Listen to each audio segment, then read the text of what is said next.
Gurur Brahma Gurur Vishnu Gurur Devo Maheshwaraha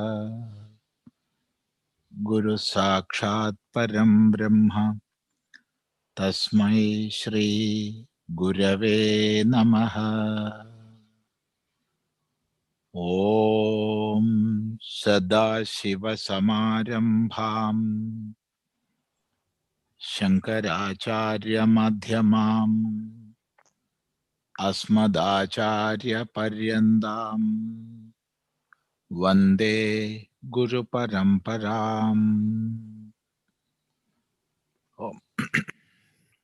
Say, Swamiji, we left over in the middle of one answer last week.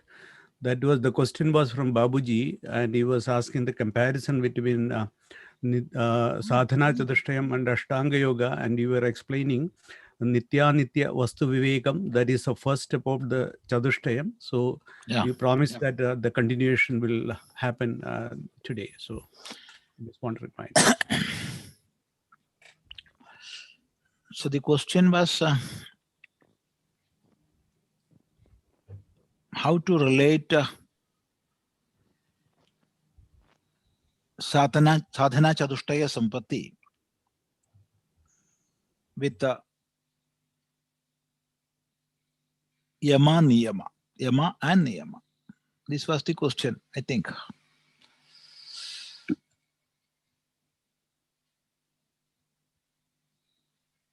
Sadhana Chatushtaya Sampatti.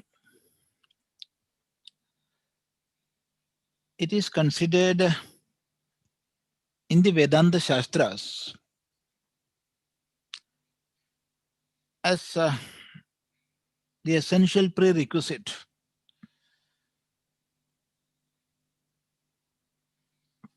for Vedanta studies. It doesn't mean that a person must have all the sadhana sampatti with him for starting Vedanta studies. No, it doesn't mean so. Anybody and everybody can. If that yearning is there within, wish to learn is there within, can undergo Vedanta studies, can start Vedanta studies. But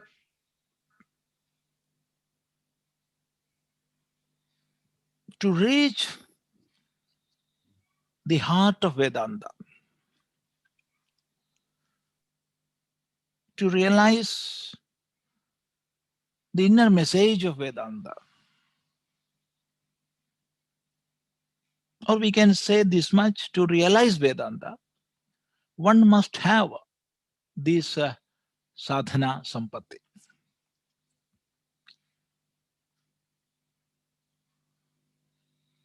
The first thing we have to remember is this is called sampatti, wealth.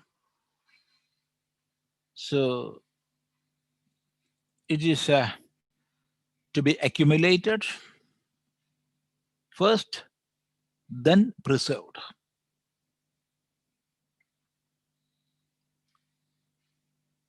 We must accumulate, we must preserve.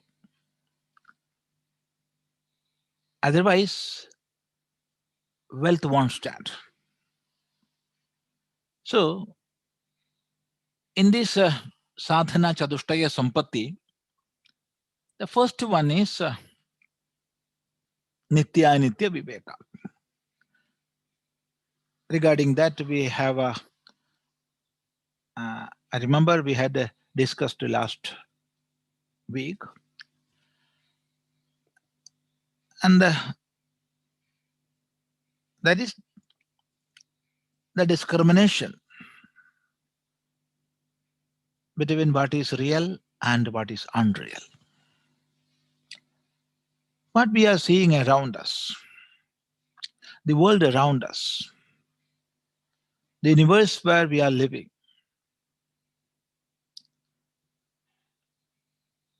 and objects and persons we are coming in contact with.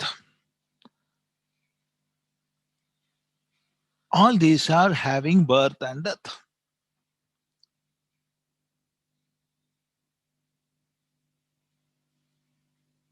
That means all these are ephemeral, not eternal. So for them to sustain,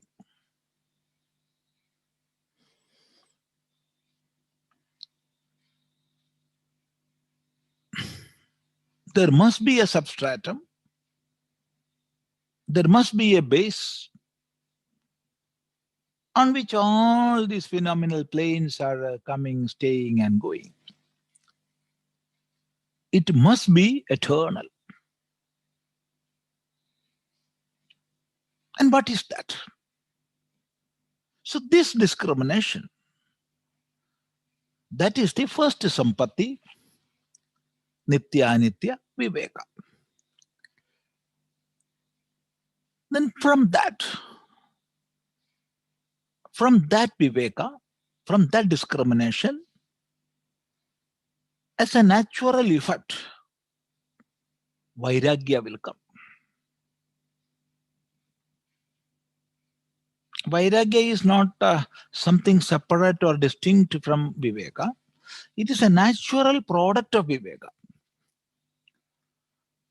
That is, if we are having that real knowledge, all the things around me and objects with which I am dealing, I am transacting, all these are temporary.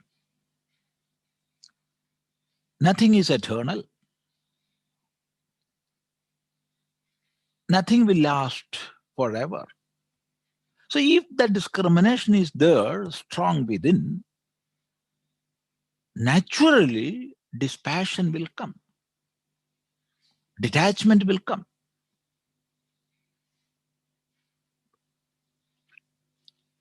Dispassion from what? From the objects of the world. Objects of the world. Many, many things were attracting us. We're creating passion within to have them.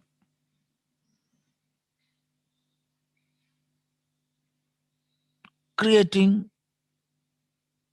attachment.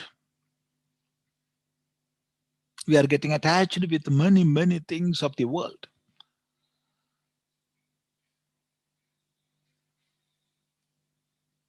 But all these are objects. And when the discrimination is becoming more and more strong, as a natural result, the attachment with the objects that will start decreasing.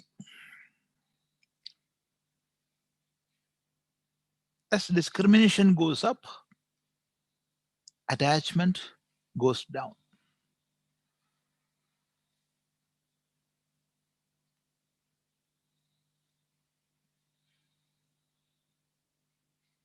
It is quite natural. We will love objects, we will love persons, we will love things of the world.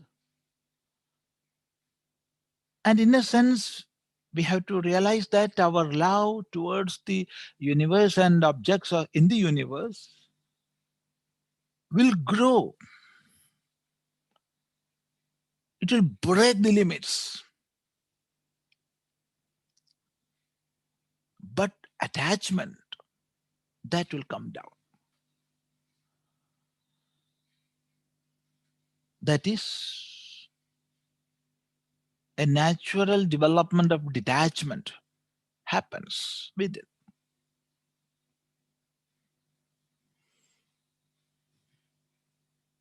This is Vairagya. Raga is passion, and lack of raga is Vairagya, that is dispassion. It develops. And see,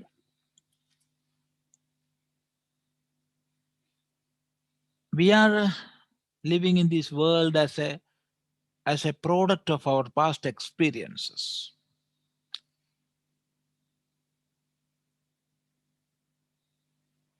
In this world, we are living as a product of our past experience. And things of the world, which I am realizing all these are ephemeral, not eternal, then slowly I am getting detached with the objects of the world. But still then, we may have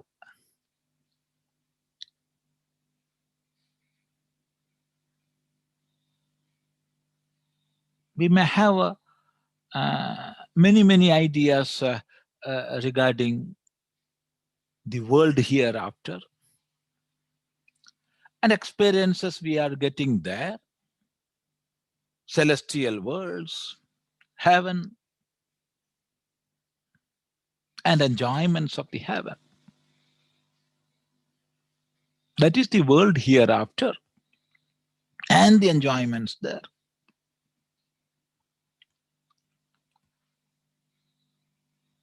If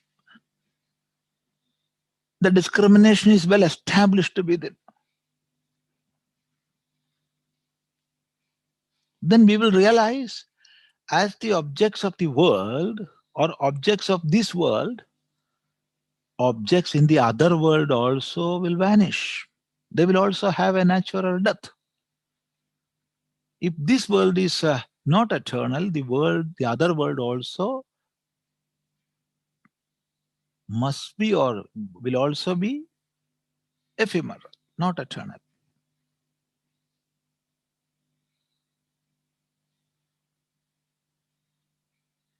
Because world is world, wherever it is. The world here is not eternal, it is temporary, having birth and death. So the other worlds, wherever it is, must be temporary. Why? Because that is world. That is experienced. That is seen. Whatever is seen is having forms. Whatever having form must have a birth. Whatever have a birth must have a death. So, if there is a heaven, or if there are celestial worlds above this, the plane of our earth, they also must invariably be temporary. So this passion is not limited to objects of this world.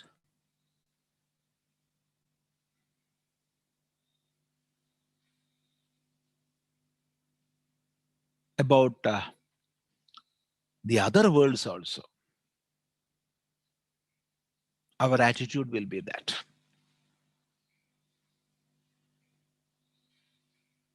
Abrahma bhuvana lokaha punaravartina. All worlds up to Brahma loka are temporary. Are temporary. They will have a natural death.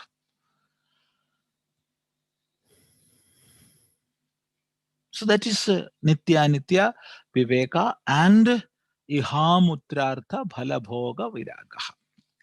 Iha means here. Amutra means there. Bhoga means enjoyments. Vairagya, that is dispassion. So dispassion is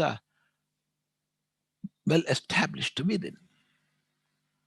It becomes, we are becoming steadfast in that dispassion. So this is the second wealth we must have.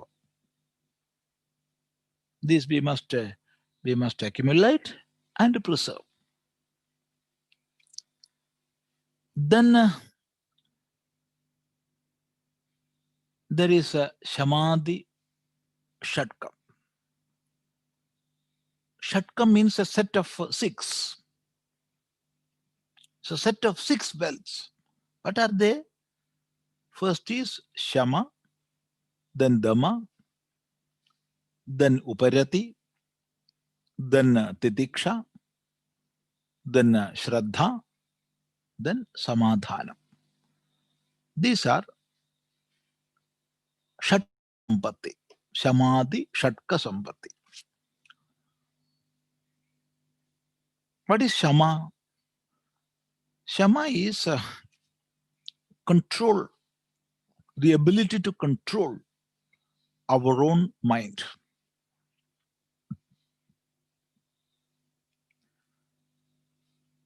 Our mind must be under our own control. Somebody must control. If we are not controlling our mind, the mind will control us. Then what will happen? We will be carried to unwanted parts. Our mind will stray here and there to so many unwanted parts. It will harbor.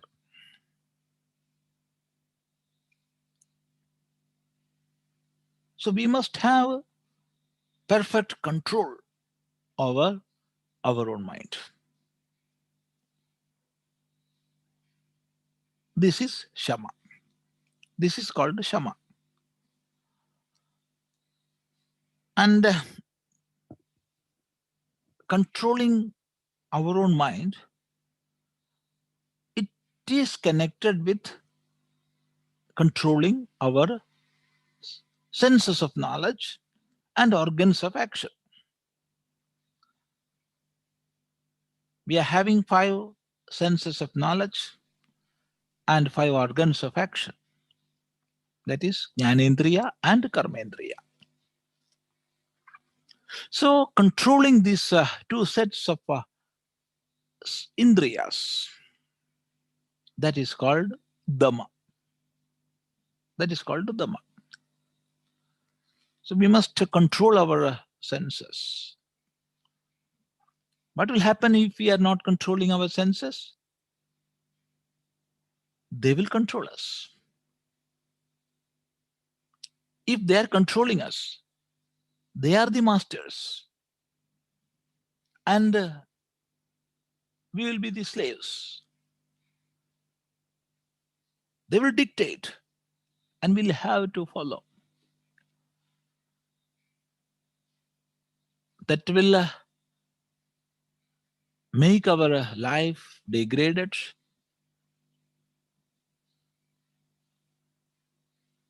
Whichever be the field we are working, whatever be the ambition we are having, if we are not controlling our senses and organs of action,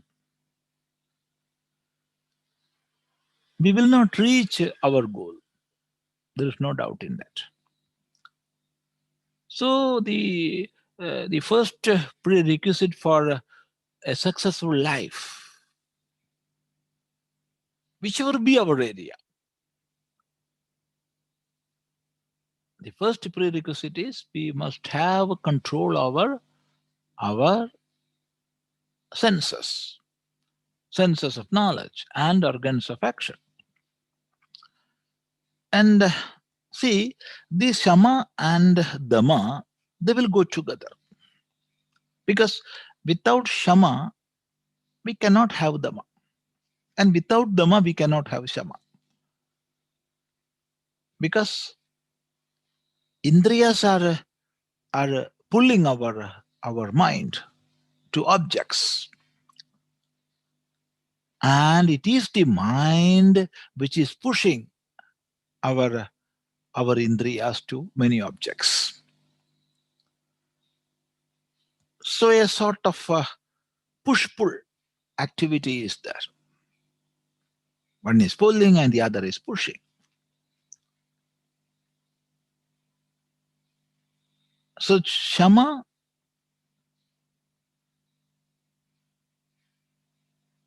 we will have Shama only when we have Dhamma, and vice versa.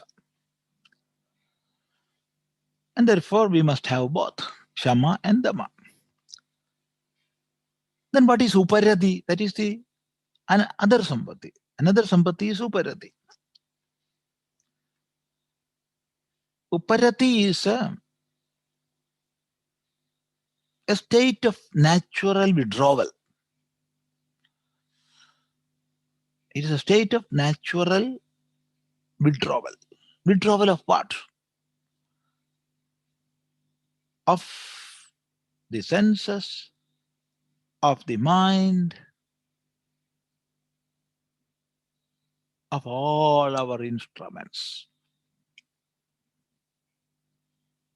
That is, when we are practicing Shama and Dhamma, we are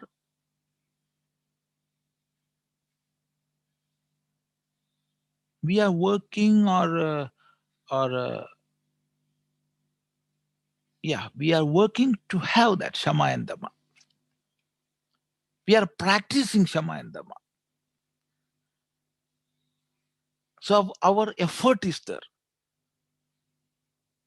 Physical effort, mental effort, intellectual effort, all these are there. But when the Shama and Dhamma has become quite natural,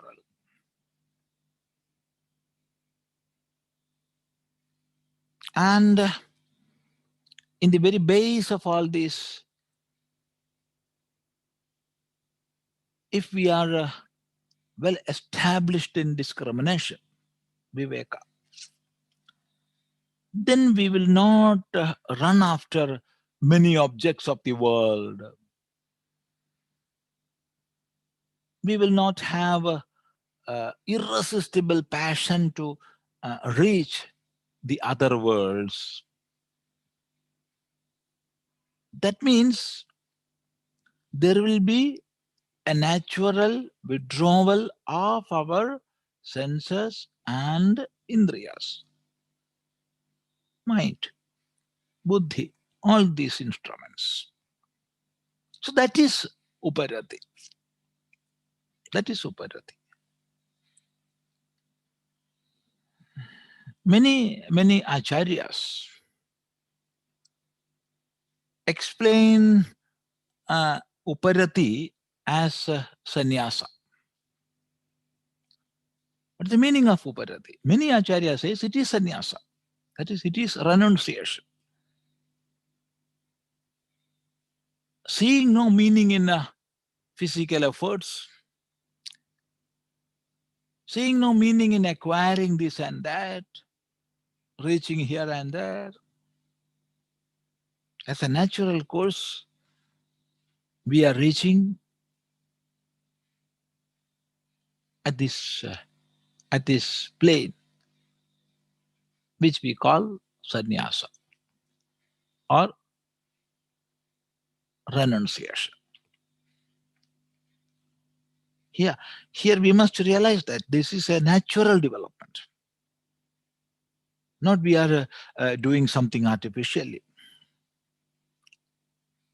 Forcefully we are making our senses and mind withdrawn. No. It's a natural development.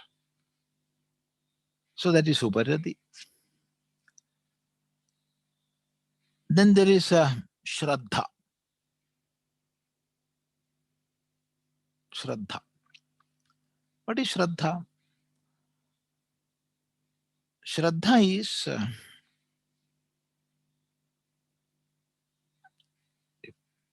at the very first stage of our studies, we may think shraddha is a sort of belief. faith.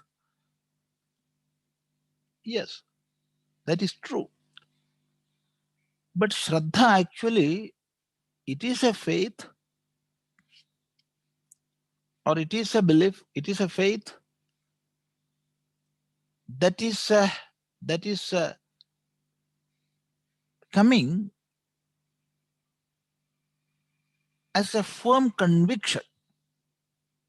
It is not just a faith.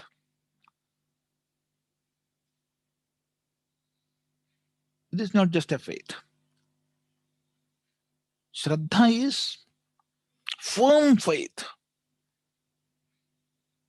that is coming with that much conviction. In what? In our Guru and in our Shastras. What Guru is teaching and what Shastra are uh, proclaiming, they are truth, absolute truth. That firm conviction within, that is called Shraddha. What my Guru is teaching must be right, must be correct.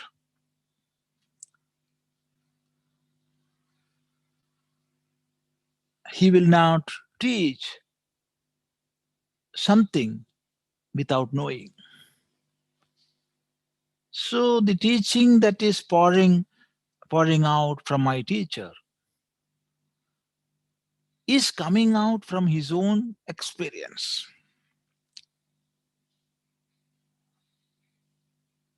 That firm faith, that is Shraddha. So Shraddha is defined as Shastrasya Guru Vakyasya Satya Buddhi Avadharanam. We are taking Shastra and the teachings of the Guru as correct and true.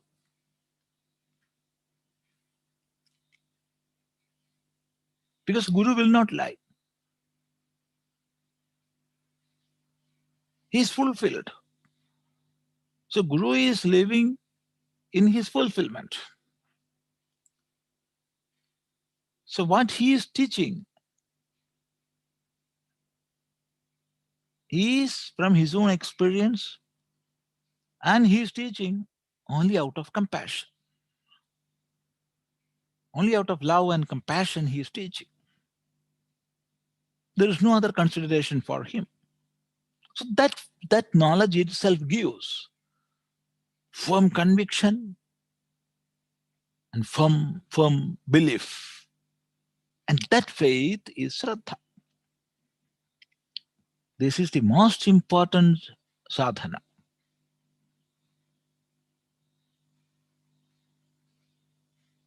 That is why Bhagavan in the Gita says, Shraddhavan labhate jnanam.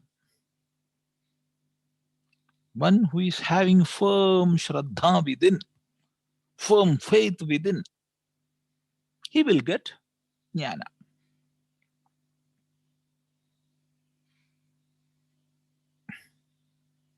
If we have all other sadhana sampatti, all other wealth, but if we are lacking in the Shraddha, we will not realize the inner heart of a Shastra. There is no doubt in that.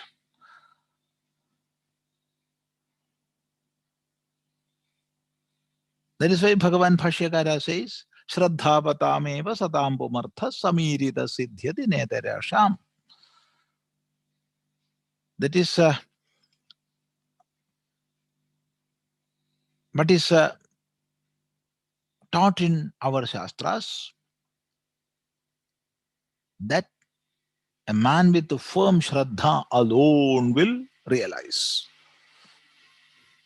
If we don't have that Shraddha, we will not realize. That is importance of Shraddha. So, Shama, Dama, Uparati, Shraddha, then Tidiksha. Then there is Tidiksha. What is Tidiksha? Tidiksha is we must have the ability to bear all dual experiences we are having in this world.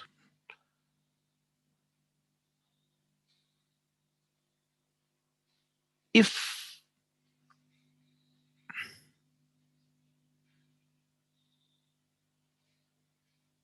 happiness is there,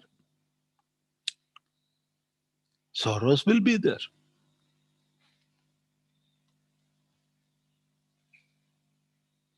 If pleasure is there, pain must be there. If there is light, there is darkness.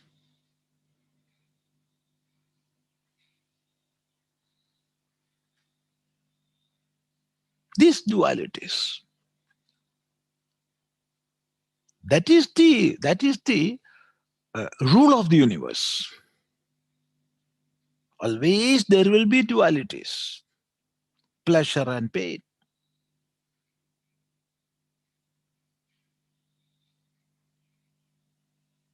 If there is heat, cold will come. If it is cold, heat will come. There's no doubt in that. So we must not be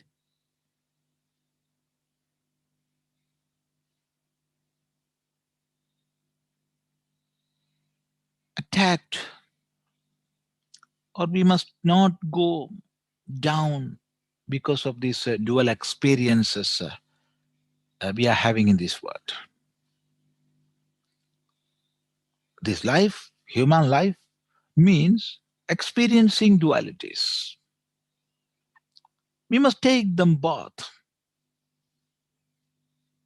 We must have that courage to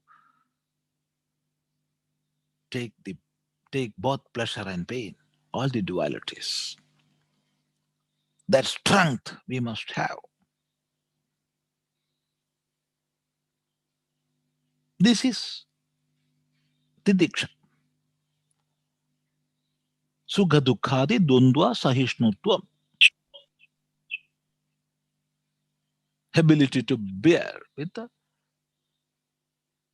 these dualities. Then there is samadhanam. What is samadhanam? Samadhanam is a state of calm mind, having that calm mind. Because we have to hear from the Guru. And after hearing, we have to ruminate again and again what we have heard. As a natural course, that contemplation must come. So Shravana and Manana, that must happen. So for them to happen, our mind must be calm. If the mind is burning and fuming, even if we are sitting in front of Bhagavan Bhashyakara, Shankaracharya, what we will hear, what we will assimilate, even if we are hearing something, we will not assimilate anything. Because our mind will be fuming. It will be wandering here and there.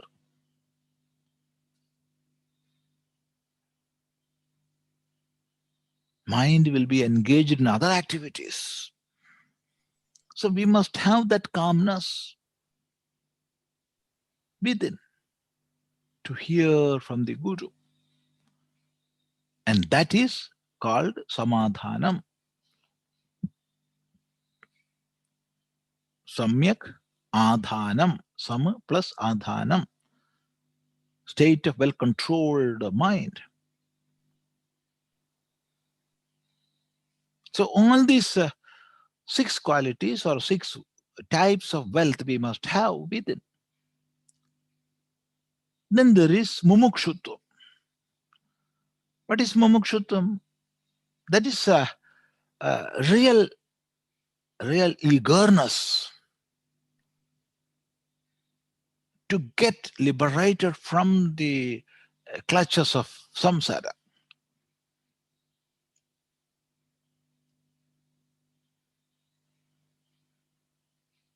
I must have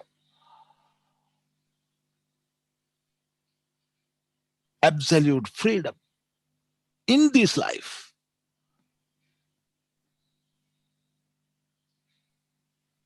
I must have absolute freedom in this life, not in life somewhere or after this. No, in this life. Because I got this human birth. I'm a human being having the ability to know.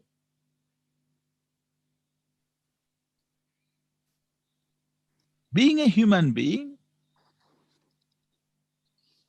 I have the ability to know, and I can transcend all limitations of ignorance. All bondages I must get rid of.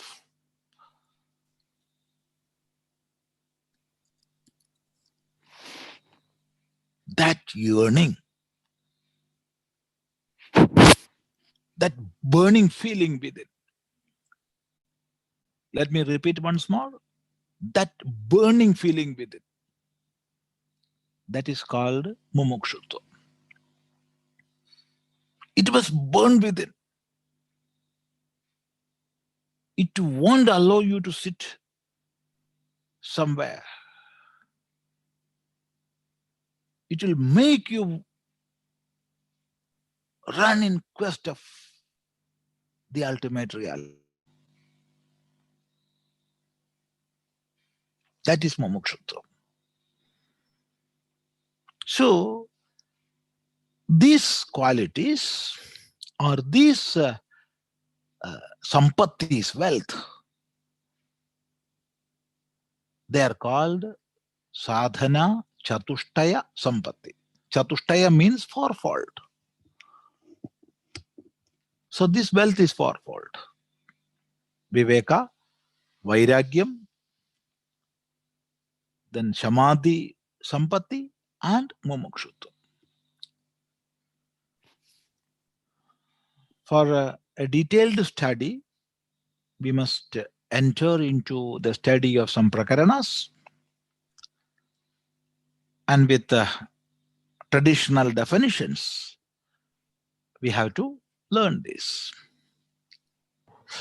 And only when we are having this sampatti within, then only our study will become fruitful. Vedanta study will become fruitful.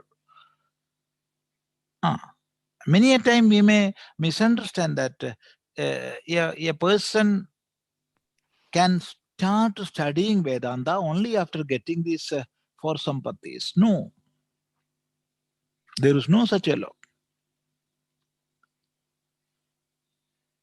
But the fact is that only when we have these 4 sampattis within, then only our Vedanta quest will become fruitful.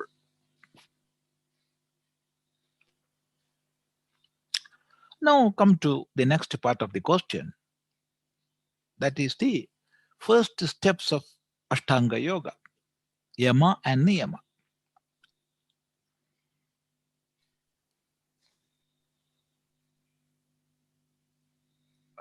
What is Yama? Yama, again, it is The term yama describes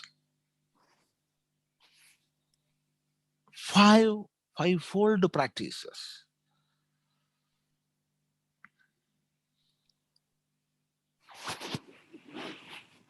Ahimsa, satyam, asteyam, aparigraham, brahmacharya. All these five together constitute yama.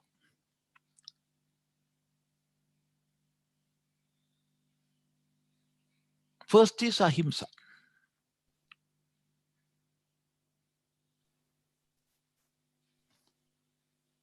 What is ahimsa? Ahimsa is absence of himsa, not doing himsa. That is ahimsa.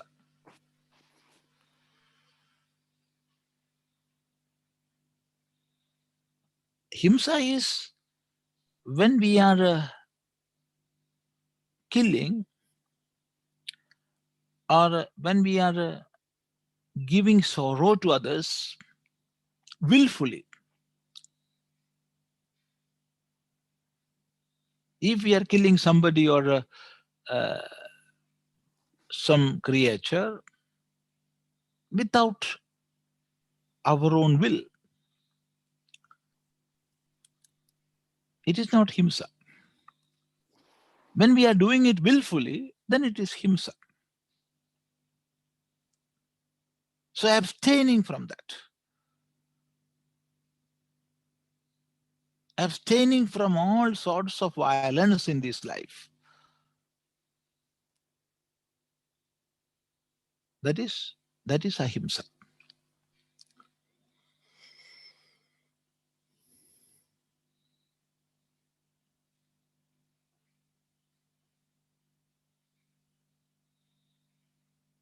It's a very big topic because we can discuss this particular topic, ahimsa, for days and days together. Because there are so many aspects of ahimsa. Ahimsa for a man, or in the individual level and in the social level. Then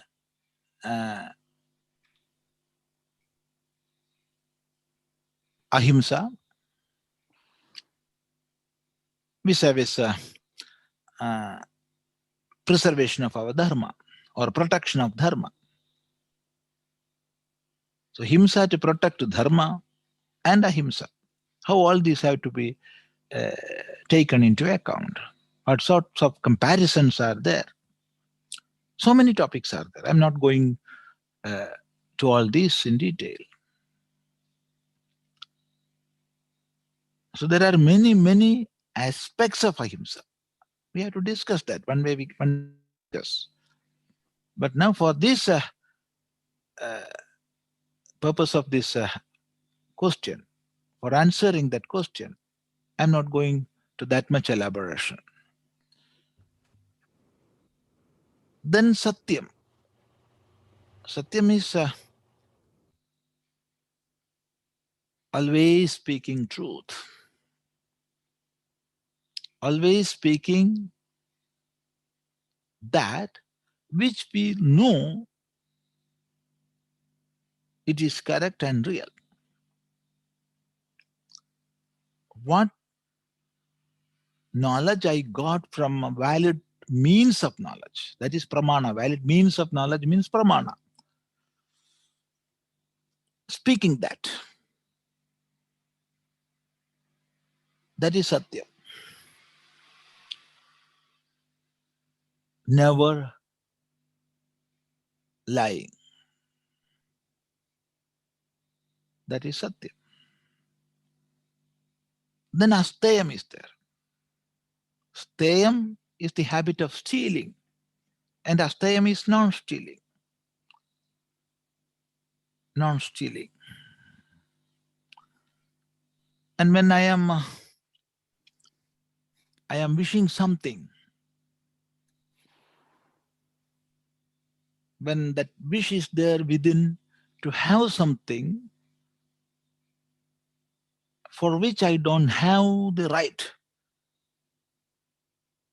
or something owned by somebody else, if I am wishing to have that, to get that, then it is a sort of stealing. Even though physically I am not going and stealing. Physically I am not going and stealing. But still, if that wish is there within, it is a sort of stealing. So as far as Yoga Shastra is concerned, even that will amount to stealing. So non-stealing, that is asteya. Then aparigraham. Aparigraham is the opposite of parigraham. Not having parigraham or not doing parigraham. And what is parigraham? Parigraham is collecting many objects. I want this, I want this, I want this. Of this world. With a thought within that this will benefit me. This will benefit me. And with that thought within, we are amassing many objects of the world. That is parigraham. Then aparigraham is absence of that. Because discrimination is there within.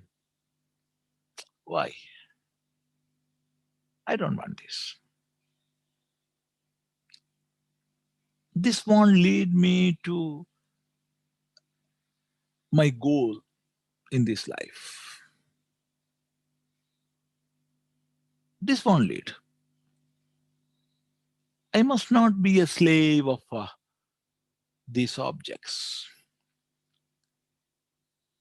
Because these objects will make cravings within me. And if such cravings are there within, I am becoming a slave of that. So knowing that, we are overcoming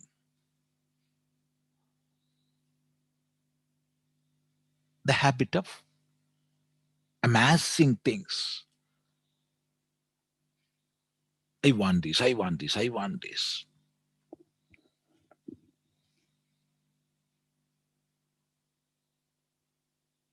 That is aparigraham. Then brahmacharya. Brahmacharya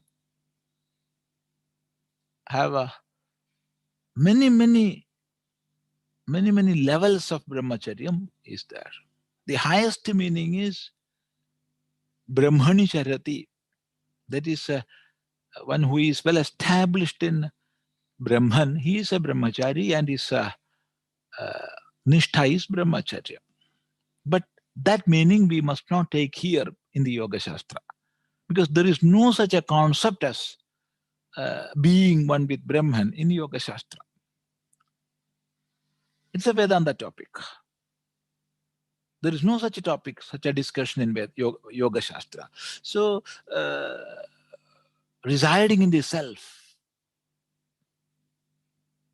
or staying one with the absolute Brahman, ultimate Brahman is Brahmacharya. That meaning we must not take here.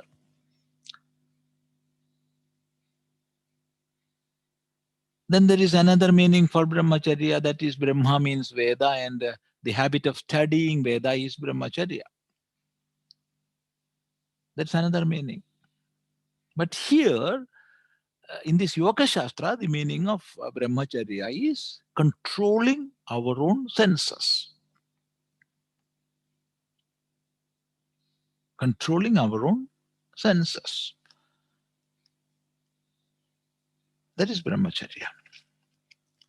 And observing celibacy. Observing celibacy. That is Brahmacharya. Here in the Yoga Shastra. And here we must understand that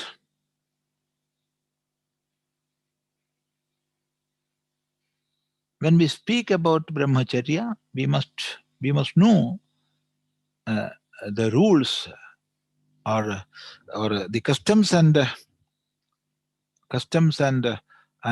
regulations given by acharyas regarding abrahmacharya.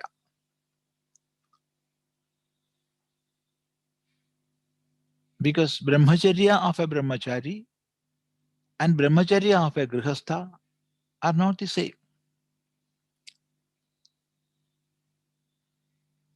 There are much differences. But however, we must have perfect control over our own organs of action.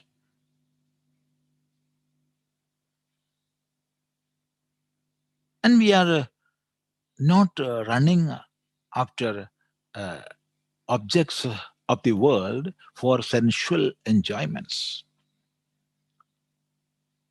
We are not becoming slaves of sensual play. That is brahmacharya. So all these five constitute yama. These we have to practice. This is the first step of Ashtanga Yoga. Fixing our foot on this first step, then only we can climb to the second step. And what is that? That is niyama. Again, here also, there are five parts. What are they? Shaucha, Santosha, Tapa, Swadhyaya, Ishvara Pranidhanani Niyamaha. Shaucha, Santosha, Tapa, Swadhyaya, Ishvara Pranidhanani. First is Shaucha. Shaucha is keeping Shuchitva within. That is being pure. Being pure. Physically and mentally. Outside purity must be there, and we must have purity within.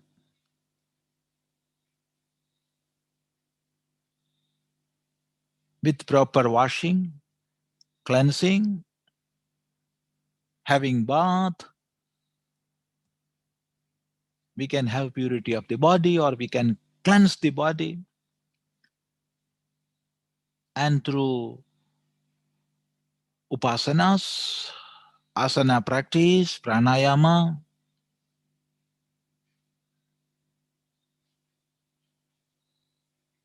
and of course, japa,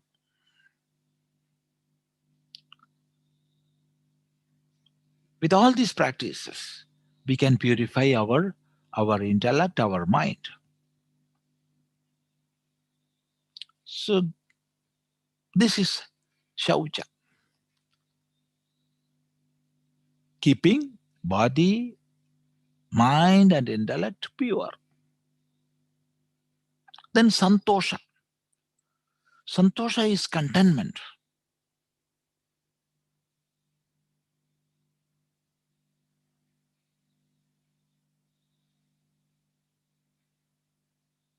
We must have that with it. A feeling of fullness. Having inner happiness within, always. Having that inner happiness within. Having the feeling of fullness.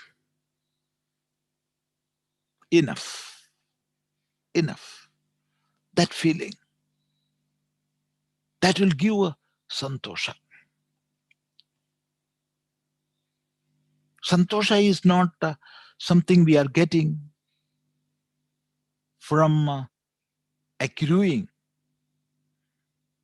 many physical objects. No. It is an inner quality. Santosha is an inner quality.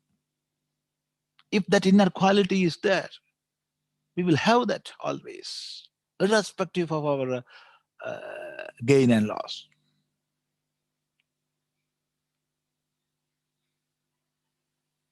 So that is santosha. Shaucha, santosha, tapa. Tapa is austerity. leading an austere life. And of course, tapa itself is a very big topic, because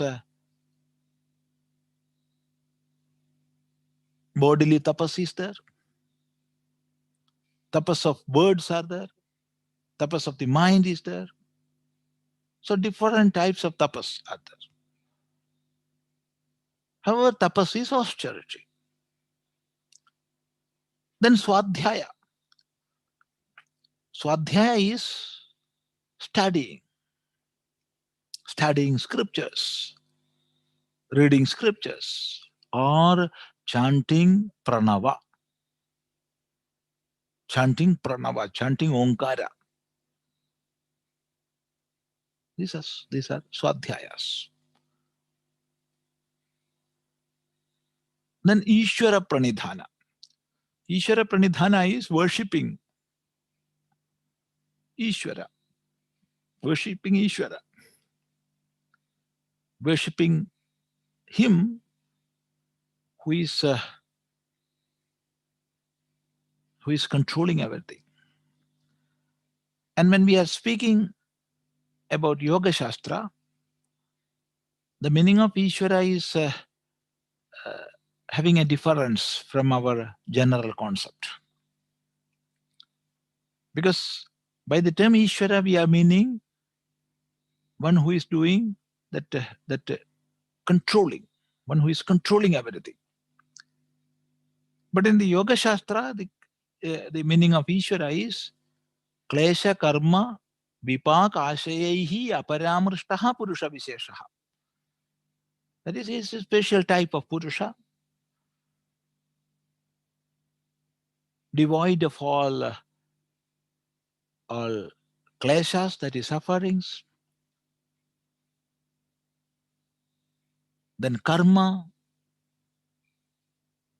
then the effect of that karma, vipaka, then the inscriptions that are developing from that karma, that is ashaya. So one who is above all these is called Ishvara in the Yoga Shastra. So one who is staying above all karma, all activities of the world, is Ishvara. So worshipping him, that is Ishvara Pranidhana. All these five constitute niyamas. So when we understand what niyama and yama are, and what are the sampatti, sadhana chatushtaya sampatti, then we can relate both these. We cannot keep all these in watertight compartments. So all this goes abreast. We must practice this together. So for a sadhaka, if he is practicing, if that real yearning is there, that real thirst for knowledge, or inner burning for that liberation from all clutches of samsara is there, then naturally we need not develop all these things. Naturally, all these will develop within, and we will become the most wealthy people in the world. We will be the wealthiest in the world if we have this wealth within. If we don't have this wealth, we can be millionaire or billionaire or trillionaire and more than that. Still, we will be going here and there for physical wealth of the world. Give me this, give me this, give me this. Then we are slaves. We may be trillionaire in the eyes of the world, but we will be utter slaves. But if we have this wealth within, that is Viveka, Vairagya, Shamadhi, Shatka, Mumukshutva, Yama, Niyama, then there is no doubt we are the wealthiest in this world. Everybody want to be wealthy people. If we have that wish within to be wealthy, have this wealth. Yes, this is a long topic. For hours and hours together, we can sit and discuss this topic. But now it is time to stop, and we can conclude today. Om Sarve Bhavantu Sukhinah Sarve Santu Niramayah Sarve Bhadrani Pashyantu Ma Kaschid Dukha Bhag Bhavet. Om Shanti Shanti Shanti. Om.